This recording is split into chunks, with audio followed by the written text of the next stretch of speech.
आज जो टॉपिक हम देखने वाले हैं वो है कक्षा 12 में धारा विद्युत से रिलेटेड विद्युत धारा आई व प्रवाह वेग में संबंध। तो हम देखेंगे जब इसको संबंध को निकालेंगे, सॉल्व करेंगे। जब इस संबंध को निकालेंगे तो देख रहे हैं हमने पहले चित्र बनाया हुआ है। सबसे पहले क्या करेंगे, इसमें एक चालक लेंगे, इसमें एक चालक लेंगे। इस चालक को बैटरी के धन सिरे से और बैटरी के ऋण सिरे से जोड़ देंगे।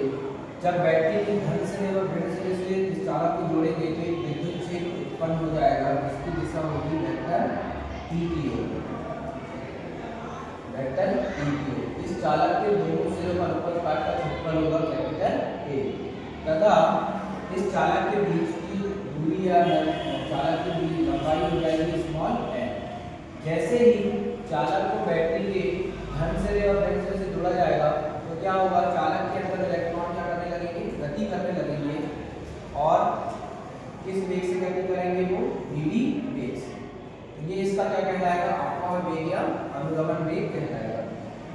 अब देखिए यहाँ से हम समय t बराबर भी निकाल सकते हैं। समय बराबर क्या हो जाएगा, दूरी बटे 4। तो t बराबर हो जाए l अपॉन पे वी। तो l क्या है, उसकी दूरी है, और वीडी क्या है, उसकी 4 है। समय बराबर हो जाएगा दूरी बटे 4। अब इस चित्र का वर्णन लिखेंगे। माना एक स्मॉल l लंबाई एवं अनुप्रस्थ काट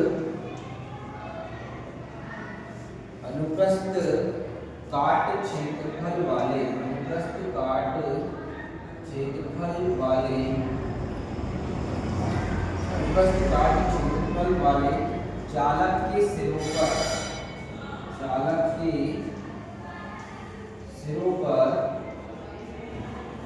चालक के सिरों पर वेक्टर ई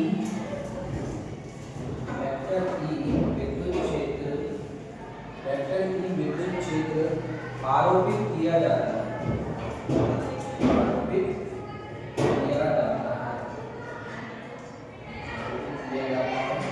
हमने क्या बोला, चित्र का वर्णन में कि माना एक स्मॉल l लंबाई एवं अनुप्रस्थ काट क्षेत्रफल वाले चालक के सिरों पर वेक्टर ई विद्युत क्षेत्र आरोपित किया जाता है, तथा माना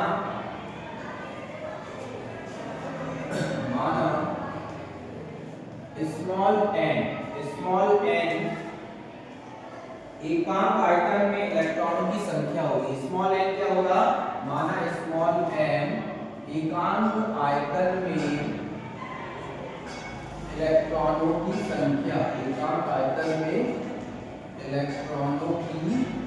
संख्या होगी। माना स्मॉल n एकांक आयतन में क्या है, इलेक्ट्रॉनों की संख्या है, तब स्मॉल n बराबर क्या हो जाएगा, स्मॉल n बराबर कैपिटल N अपॉन पे कैपिटल V। तो कैपिटल V क्या है, यहाँ पे आयतन है।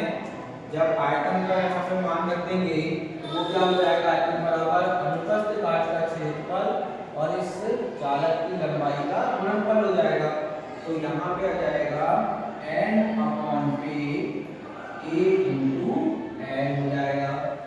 तब हम इसको पक्षांतर करके निकालेंगे तो टोटल निकल जाएगा चालक में प्रवाहित कुल इलेक्ट्रॉन। निकालेंगे। चालक में प्रवाहित कुल इलेक्ट्रॉन पक्षांतर कर देंगे तो कैपिटल N बराबर क्या निकल जाएगा, कैपिटल N बराबर क्या निकल जाएगा, NaN।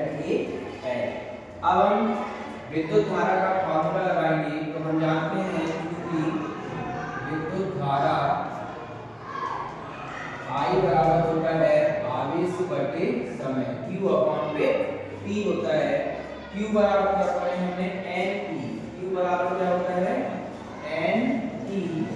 यहाँ कैपिटल N ले लेंगे, Ne अपॉन पे T का मान निकाल चुके हमने, L अपॉन पे क्या है, Vt।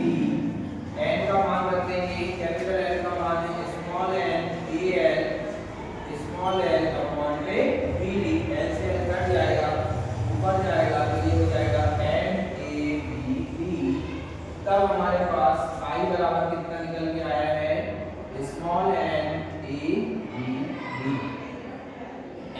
ए बी डी। तो यही क्या हो जाएगा यहाँ पे ई भी आएगा साथ में, एन के बाद में साथ में क्या लगा हुआ है, ई लगा हुआ है, तो ये हो जाएगा N A B D E. इसको हम ऐसा भी लिख सकते हैं N E A B D. तो ये क्या निकल जाएगा, विद्युत धारा तथा अनुगमन वेग या अपवर्त वेग भी क्या निकल जाएगा, ये संबंध I बराबर N E A B D. यदि हम यहाँ से इसको पक्षांतर करके धारा घनत्व का मान निकालना चाहें तो वो भी निकाल सकते हैं, क्योंकि धारा घनत्व तो J बराबर हमने क्या पढ़ा है, J बराबर होता है I अपॉन पे A होता है। अब यहाँ पे पक्षांतर कर दें तो I अपॉन पे A इक्वल